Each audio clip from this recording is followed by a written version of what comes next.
I occasionally peruse TikTok, and there's a guy that I follow on there. His name is Quinlan Boss. Quinlan, if you ever see this, I'd love to have you on and talk about Star Wars at some point, so Joseph can just listen to us talk about it and be like, "What in the world?" To fill in those gaps. But he's like one of the most kind of like respectful guys who tends to like a lot of this stuff. As far as I can tell, he likes Star Wars to a degree, though I've mentioned to him before, like just messaging him on there through like how it like commenting. Excuse me, commenting that on their private direct messages. Yeah. No. I don't do that. Okay. So anyway, he put out a quick video that I wanted to play because I think it gives a bit of context to some of the stuff that's going on with the fan base. So I'm going to play that real quick, and then we can talk about it. So go check out his channel. There'll be links wherever you're listening or watching watching this. So. All right, so we already know that the Lord of the Rings of Power series is in some kind of trouble because in the very first article they posted in Vanity Fair, they immediately attacked the fans just like right out of the gate. They initiated some preemptive warfare against the fans because they knew how bad the images looked. And then we got the trailer last night, and the trailer looks like this. We got people being like, "No, you can't critique the still images. Those are just still images. Wait for the trailer." "No, you can't critique the trailer. That's just a trailer. Wait for the show." And then it's going to be, "No, you can't critique the first season. You got to wait for the second season." But I'm going off of what we have right now. And what we have right now, this does not look good, and this does not look like Lord of the Rings. I would not have known that was a Lord of the Rings trailer if you did not tell me. What the heck is this thing? And why do all the male elves have short haircuts? Did they think that we wouldn't be able to tell if they are males or females if they give them long hair? That's kind of an identifying feature of elvendom, and I don't know why they've strayed away with it. And what are these moose people, and whose idea was that? Are these hobbits? Then we have the Sylvan Elf guy doing some Legolas-y kind of stuff. But for me, like, if you show me this image, and if you played that, I would not know that this was a Lord of the Rings elf. I'm sorry, but Peter Jackson pretty much nailed it with his depiction of how Lord of the Rings looks, and you probably shouldn't stray away from that. All that being said, this is all we have to work on right now, and right now it does not look good. I hope we're all completely wrong and it's the best thing ever, but, probably not. Spot on. I mean, it's the exact same things we were saying. Mm-hmm. You have these major things that they're doing, like ruining the established character of Galadriel from all appearances, right? Then you have them changing the way that the elves look and the dwarven woman. Then you have them completely race swapping characters just to do it, and it's then even, you have bad reboot. You have it's even worse. Showrunners, all that stuff. It's even worse than that, right? Because like we were saying in our trailer breakdown video, these are token characters. They're not even race swapped. We needed to throw diversity for diversity's sake into the show. So here you go. And they're not even. And again, man, that bounding. We had that bounding into bounding into comics. Bounding into comics article where they're basically like, "We're gonna be respectful," and then they're like, "Oh no, the dwarven women don't have beards." Yeah, and then they don't have the rights to the Second Age, right? Yep. And so I can't remember the penances or not. Or if the trilogy books mention them, but I don't know if they can do Rune or Harad or Khand. I imagine they should be able to. I don't know, but maybe there's got to be a mention of. I mean, it's been a long time since I've read the books. I'm working my way back through them right now. I'm about to start going back through them today, actually. But yeah, and I think a lot of people watch this trailer, and it was before that for me. But I think a lot of people saw this and they were like, "Man, maybe I should go back and actually like read the books and like maybe watch the good movies." Dude, Kayla, so we watched the Fellowship, and we're on the Two Towers now, and I told her that I need to watch these so I can cleanse myself from what I'll watch from Lord or from the Rings of Power. Well, man, even just going back and watching clips of the movies and because I was trying to find some stuff for the podcast, because I like to put a little clip at the beginning that is at least somewhat to do with what we're talking about.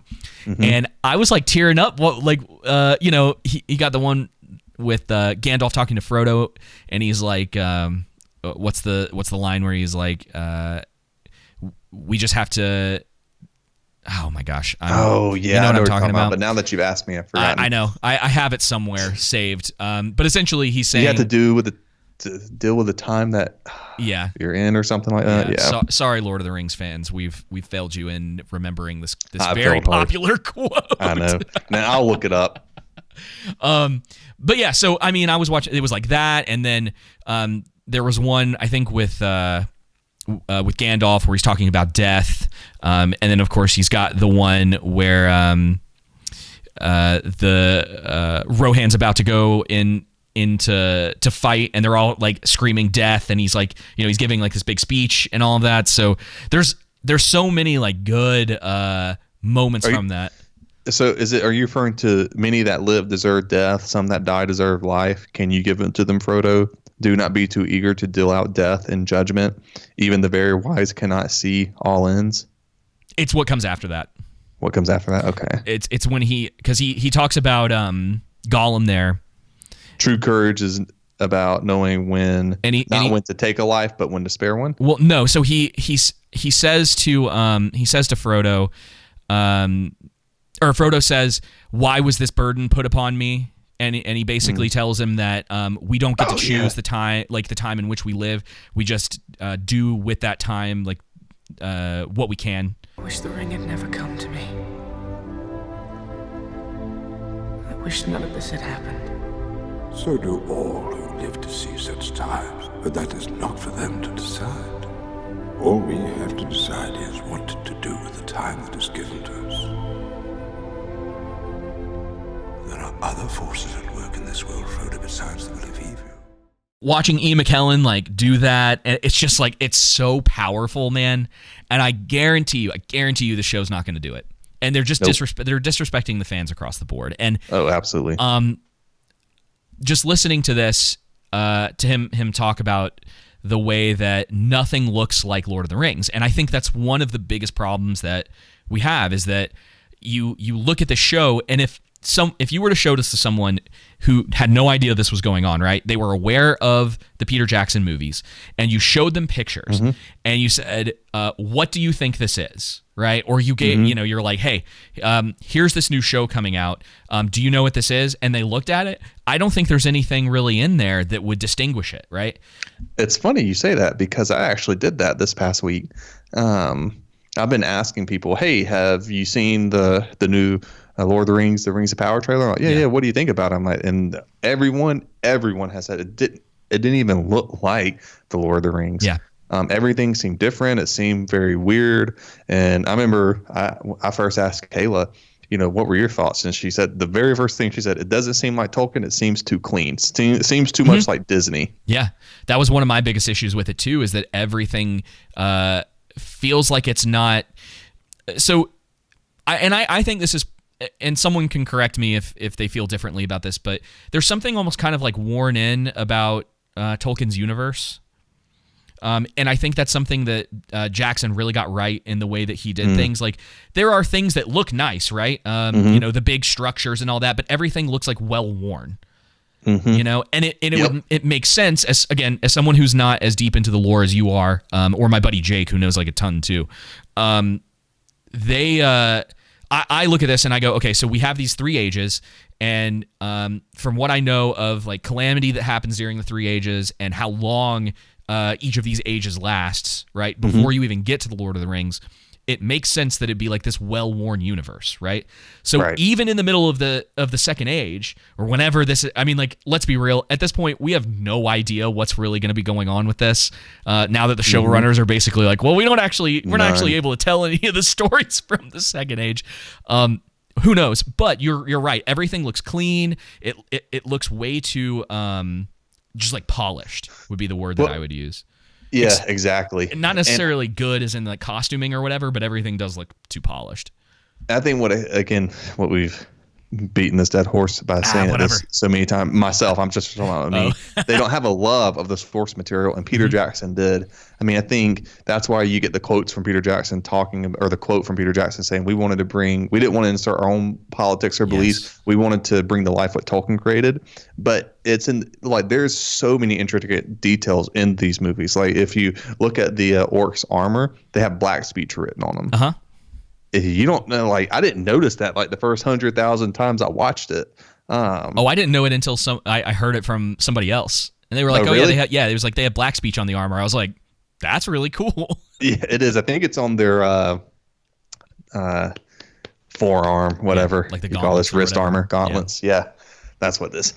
So yeah, I mean, again, and there's even more details we could talk about, but I think that's what you get from someone who cares, and people, not one person, right? It's not just Peter Jackson, right, but people who care about what they're bringing to life versus those who don't. You're talking about a trilogy of movies too, where I believe Peter Jackson required the cast and crew to live together prior to the production. Like I can't remember exactly what it was, but he did something requiring them all to spend time together before the production even started, so that they were all familiar with each other and it felt like family. So that when Frodo and Sam are interacting together, you're not just getting these two actors who are attempting to fool you into thinking that they're friendly with each other or friends with each other. So those relationships and those bonds were actually there. Well, not only that too. That's another thing with the Rohirrim scene where Theoden gives a speech and then they charge. Tolkien wanted all the ones who've read the books and who knew that scene at the front of the lines. Yeah, and everyone who didn't at the back of the lines. Yeah, and all that kind of stuff, all of those details, all those things. That's what made the movie so epic, right? That's care. That's, you're looking at the minute details of things. Yep. That's in my mind. That's the difference between someone who could be considered like an auteur, someone who's really passionate about their work, and someone who's just doing it for the paycheck. Yep. And let's be real, you can see the difference in him being very into what he's doing in the original trilogy, and then coming back for The Hobbit, and it just being like, what is this? Like, this is not the same. Yep. Like adding in like the unnecessary love stories and all these like subplots where they're like, okay, some of this stuff kind of was from lore or whatever, but it's like, yeah, but it doesn't fit and it doesn't work. And why is Legolas here? Yeah, and him not having I see a lot of like studio imprint on that, and then at the same time, once Del Toro left, Jackson was rushed, and so he didn't have the time to really make it work, if that makes sense. And that's what happened. There was a shift. There's been a shift in the industry it's been happening for a long time, where now it's all like, because you got those stupid, I'm sorry, I interrupted. No, you're fine. I want to say, you got those stupid 3D scenes, because at the time 3D was popular, was all the rage. Yep, and it was terrible. Yeah, I refused. There were legitimately times where if 3D was the only option, I just wouldn't go see the movie. I don't blame you. Yeah, I don't blame you. The only times I think I did find myself in that situation was if I was going with someone else and they really wanted to go, or whatever the case may be. But yeah, Hollywood has lost a step. Obviously, Rings of Power is is I wouldn't necessarily say the final nail in the coffin. I think we have a long way to go before a lot of fandoms finally realize that this stuff isn't being cared for. There's no respect from the industry anymore. It's just about making money. It's shoveling out as much as they possibly can, doing the jangling keys thing where it's like, hey, remember all this stuff that you used to love and you have nostalgia for? I mean, let's be real. That's the reason Fat Legolas was in The Hobbit. Yep, that's exactly why. Because they're like, hey, everyone knows him. We'll bring him back, and technically it works because he would have been alive and around and doing whatever. And then he's like overweight for whatever reason. So it's, I know, every time I notice, I'm like, man, that just throws it off. Yeah, it's like, man, he really got skinnier for these sequels.